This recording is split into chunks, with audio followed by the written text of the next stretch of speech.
Последней встрече с господином Лавровым он говорил о том, что эта площадка во многом себя, скажем так, исчерпала. Да.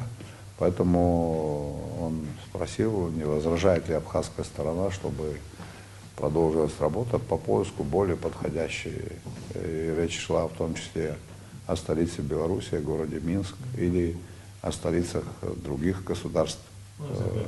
Да, наиболее таких нейтральных государств, республик бывшего Советского Союза. В принципе, это можно рассматривать, и если данное решение будет принято, я считаю, что в этом нет ничего плохого, наоборот, может быть, что-то поменяется в лучшую сторону.